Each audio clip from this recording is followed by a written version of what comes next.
बहन से छेड़छाड़ का विरोध करना भाई को पड़ा महंगा, भाई को चाकू से गोंदा, 2 आरोपी गिरफ्तार।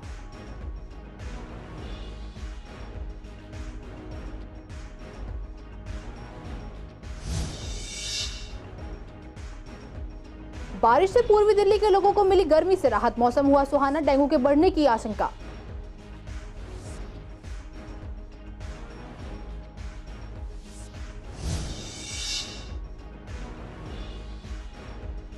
दो छात्र ऑटो लिफ्टर्स गिरफ्तार, अदालत में उपस्थित होने आए थे आरोपी, कोर्ट के बाहर से ही चुरा ली बाइक।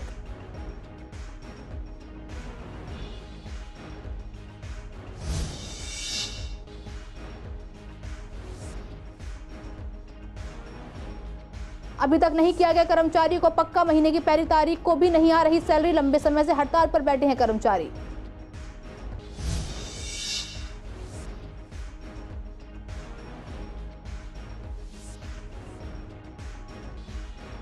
G20 के तहत पूर्वी दिल्ली में लगाए गए थे वर्टिकल गार्डन, नहीं दिया जा रहा अब कोई ध्यान, लोगों का कहना पैसे की बर्बादी है।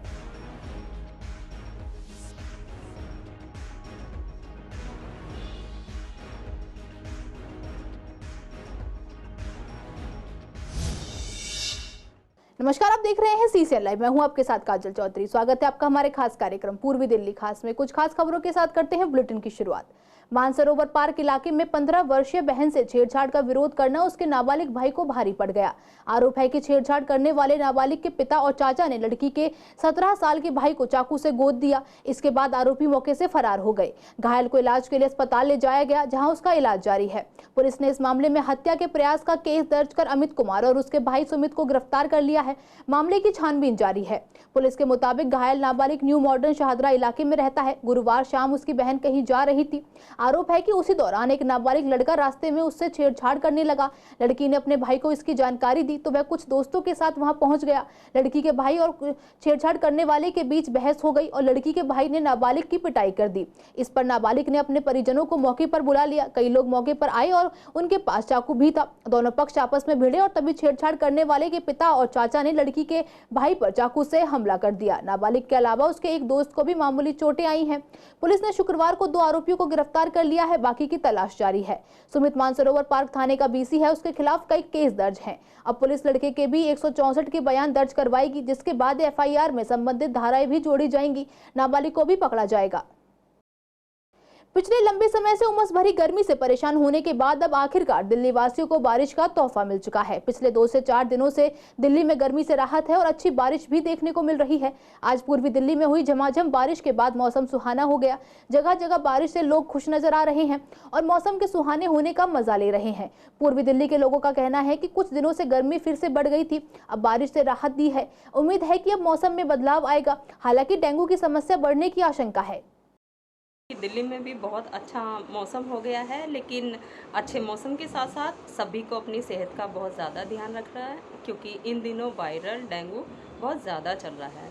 तो अपनी सेहत का ध्यान रखिए और जो वीकेंड पे ये इतना अच्छा मौसम आया है, इसको एंजॉय कीजिए। ये बिन मौसम की जो बरसात आ रही है, ये तो बीमारी का घर है। गले ख़राब हो रहे हैं, शरीर टूट रहा है, एकदम धूप हो जाती है, फिर एकदम बारिश हो जाती है और बारिश भी इतनी तेज़ हो रही है कि बस पूछो नहीं। तो ये तो बिना बहुत ही ज़्यादा मैं समझ लो प्रकृति का कहर है या क्या कहें इसको हम, कि ऐसे मौसम में तो कोई बारिश नहीं आती और इतनी तेज़ आई है। अभी आधा घंटा बारिश आई है फुल स्पीड पे, अब एकदम फिर धूप निकल गई। पहले सुबह भी धूप थी। तो बीमारियाँ होंगी और कुछ नहीं होगा इससे, और मैं तो फसल का भी नुकसान होगा। जो बिन मौसम बारिश हमें देखने को मिल रही है, भगवान से प्रार्थना ये ना हो, बस अपने समय पे आए। शाहदरा जिले के फर्श बाजार पुलिस ने 2 छात्र ऑटो लिफ्टर्स को गिरफ्तार किया है। SHO अमूल त्यागी के नेतृत्व में टीम का गठन किया गया। इसके बाद पुलिस ने चेकिंग अभियान शुरू किया। पुलिस को एक संदिग्ध बाइक नजर आती है, जिसके बाद पुलिस ने जैसे ही उस बाइक को रोका और दस्तावेज मांगे तो वे कुछ नहीं दिखा पाए, जिसके बाद पुलिस ने आरोपियों को गिरफ्तार कर लिया। आरोपियों से पूछताछ के बाद उन्होंने खुलासा किया कि 2020 में दिल्ली दंगे मामले में अदालत में उपस्थित होने आए थे, जिसमें देवेंद्र उर्फ शेरू आरोपी है। कोर्ट की तारीख पर जाने के बाद उन्होंने कोर्ट परिसर के बाहर से ही एक मोटरसाइकिल चुरा ली थी। फिलहाल पुलिस ने दोनों आरोपियों को गिरफ्तार करके सलाखों के पीछे डाल दिया है। आपको बता दें कि पुलिस ने आरोपियों से दोनों बाइक भी बरामद कर ली हैं। एमसीडी में कार्यरत कर्मचारियों की पिछले काफी समय से सैलरी न आने से कर्मचारी परेशान हैं। ऐसे में कई कर्मचारियों का पक्का करने और उनकी सैलरी समय पर देने के केवल आश्वासन मात्र से ही कर्मचारी संतुष्ट नहीं है, जिसके कारण अभी तक ये सभी कर्मचारी धरने पर बैठे हैं। ऐसे में दिल्ली सरकार की डिस्पेंसरी में काम करने वाले कर्मचारी भी अपनी इन्हीं मांगों को लेकर पिछले 47 दिनों से धरने पर बैठे हैं और उनकी सैलरी भी रुकी हुई है। ऐसे में जब हमने सैलरी के मुद्दे पर बात की तो उन्होंने बताया कि सैलरी कटने की बात तो दूर, सैलरी मिल ही नहीं रही है, जिसकी वजह से घर चलाना बेहद मुश्किल है। तकरीबन 500 से अधिक कर्मचारी अपनी मांगों को लेकर धरने पर बैठे हैं। ऐसे में उनके परिवार वालों को काफी दिक्कतें हो रही हैं और प्रशासन आंखें मूंदे बैठे हैं। आज 47 दिन हो गए अपनी मांग को लेकर यहाँ पे बैठे हैं कि हमें सरकार से नियमितीकरण करना चाहिए, जो कि सुप्रीम कोर्ट की गाइडलाइन में लिखा हुआ है 240 हाजिरी पे डिपार्टमेंट को पक्का करना चाहिए। बट यहाँ मैं 9 साल से हूँ, हमारे भाई बहन और 20-20 साल 15-15 साल से हैं जो कि डिपार्टमेंट में हमें पक्का करने की, तो और बीच में ठेकेदार ले आए हैं। वो ठेकेदार हमसे पैसे मांगता है 30,000 40,000, कोई कहाँ से देगा 15,000 की सैलरी में। अभी डेली वेजिस पे हैं हम, और डेली वेजिस हमारा ख़त्म हो गया था जून में।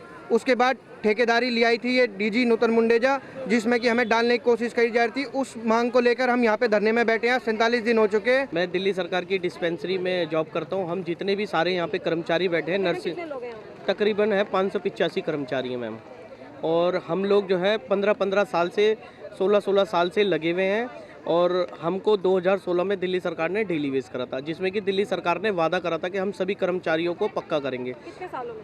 हम सबको 7 साल हो गए डेली वेज चलते चलते। साल में पक्का करेंगे ये वादा किया था। दिल्ली सरकार ने बोला था कि भाई 240 हाजिरियाँ पूरी हो जाएंगी तो आप सब लोगों को पक्का कर दिया जाएगा। और हमने इसके लिए कई बार दिल्ली सरकार को पत्राचार भी करा, लेकिन अभी तक उस पर कोई जवाब नहीं हुआ, कोई कार्रवाई नहीं हुई है।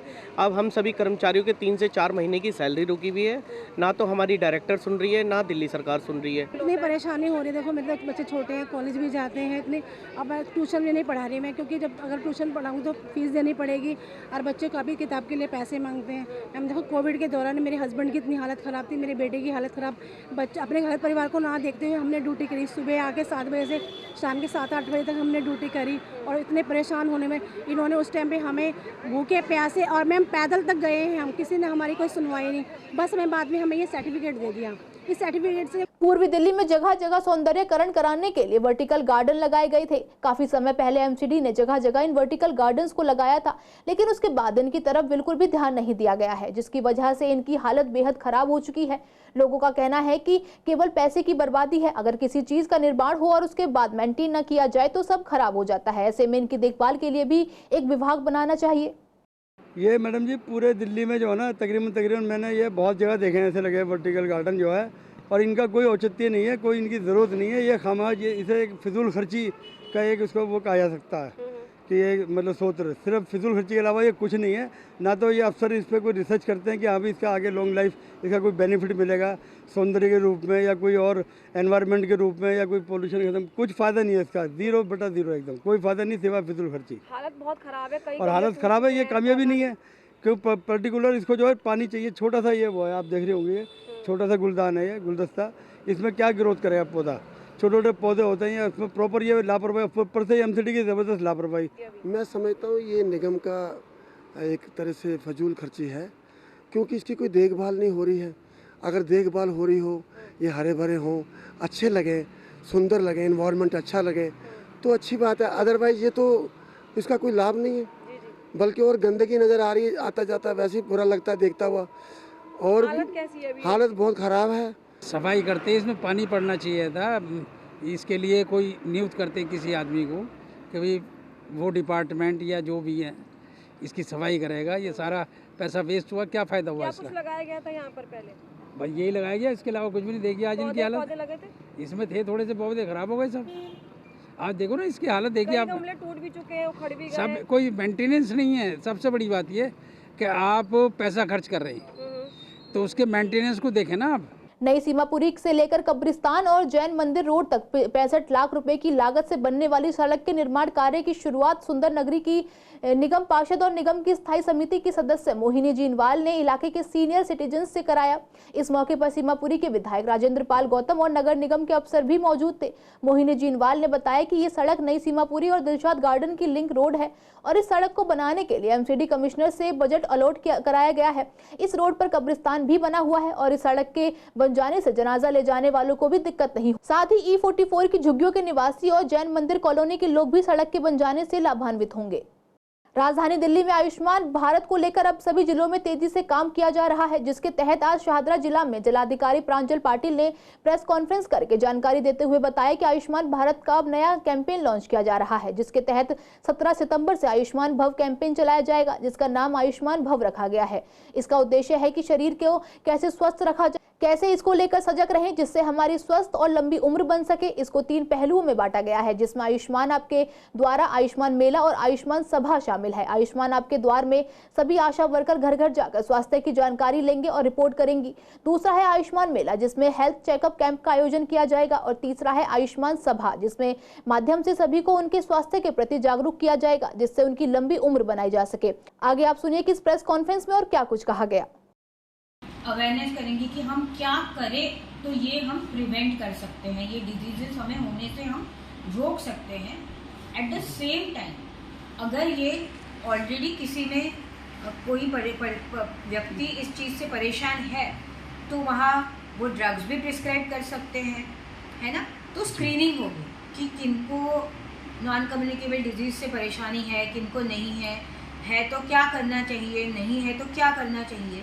तो ये होगा पहले हफ्ते का थीम, नॉन कम्युनिकेबल डिजीजेस। दूसरा होगा कम्युनिकेबल डिजीजेस सेकेंड वीक में। तो कम्युनिकेबल डिजीजेस जैसे हमारे जो कंटेजियस होते हैं, जो एक इंसान से दूसरे इंसान में जाते हैं, जिसका कंटेजन होता है। तो जैसे कि नॉर्मल हमारा कोल्ड है, आई फ्लू है, जो ऐसे जो हमें रोज के रोज होते हैं। बट जो मेजर फोकस रहेगा वो रहेगा TB, leprosy, because these are really serious diseases. And हमें पता है कि कितना हम सारे लोग मिलके ये इरेडिकेट करने के लिए कितनी सारी कोशिश चल रही है। जैसे कि हमें पता है कि इंडिया ने टारगेट ले लिया है कि बाय 2025 भारत से हम टीबी इरेडिकेट करेंगे। एक हताश स्नैचर नितिन की गिरफ्तारी के साथ नंदनगरी पुलिस टीम ने चोरी के एक मामले को सुलझा लिया है। आरोपी एक आदतन और सक्रिय अपराधी पाया गया, जो पहले भी स्नैचिंग के 2 मामलों में शामिल था। उसने आसानी से पैसे कमाने के लिए अपराध किया ताकि वह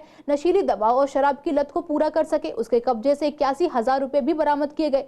दरअसल शिकायतकर्ता लकी ने शिकायत दर्ज कराई थी कि किसी ने उसके 1.5 लाख रुपए चुरा लिए हैं, जिसके बाद आईपीसी की धारा 379 के तहत मामला दर्ज किया गया और जांच शुरू की गई। पुलिस ने सीसीटीवी के आधार पर एक संदिग्ध की पहचान की और उसे गिरफ्तार किया। पूछताछ में उसने अपना गुनाह कबूल कर लिया और बताया कि वह अपने साथियों के साथ इधर उधर घूम रहा था और आसान ठिकानों की तलाश में था। उसने देखा कि बी ब्लॉक तांगा स्टैंड नंदनगरी में एक स्कूटी खड़ी है और खड़ी स्कूटी के बूट स्पेस से 1.5 लाख लूट लिए और मौके से फरार हो गए। उसके साथियों की तलाश और चोरी की बाकी रकम की बरामदगी की जा रही है।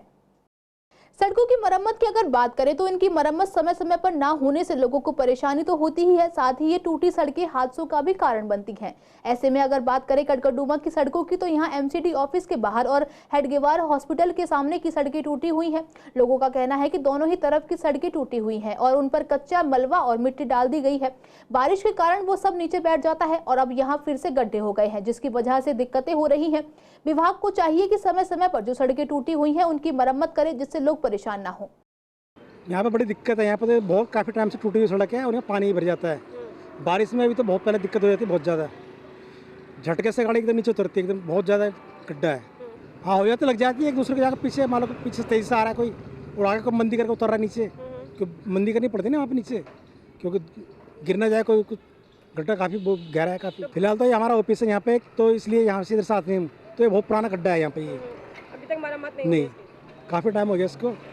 बरसात में बड़ी दिक्कत होती है और वैसे ही पानी भर जाता है तो कभी कभी। यहाँ पर सड़कों की देखिए मैडम बहुत ज़्यादा समस्या है। जगह जगह पे सड़कें टूटी पड़ी है, सड़कों पे पानी भर जाता है गड्ढों के अंदर, जिससे आए दिन बरसात के मौसम में पानी भरने की वजह से दुर्घटनाएं होती हैं, लोगों के चोट लगती है।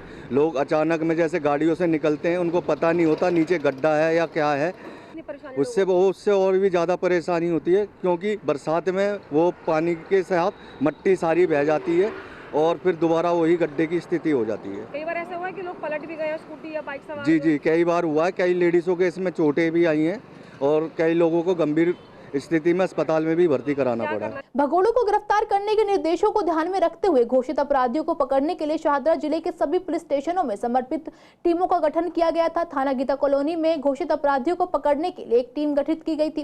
टीम को फरार भगोड़े अजीम अहमद के बारे में गुप्त सूचना मिली। सूचना के आधार पर गीता कॉलोनी में छापेमारी की गई और उसे गिरफ्तार किया गया। वहीं दूसरी तरफ टीम को फरार शमीना के बारे में भी गुप्त सूचना मिली और छानबीन कर उसे मौजपुर दिल्ली के पास से गिरफ्तार किया गया। आज के लिए इस बुलेटिन में बस इतना ही। हर रोज ऐसी नई खबरें देखने के लिए देखते रहिए CCN लाइव। नमस्कार।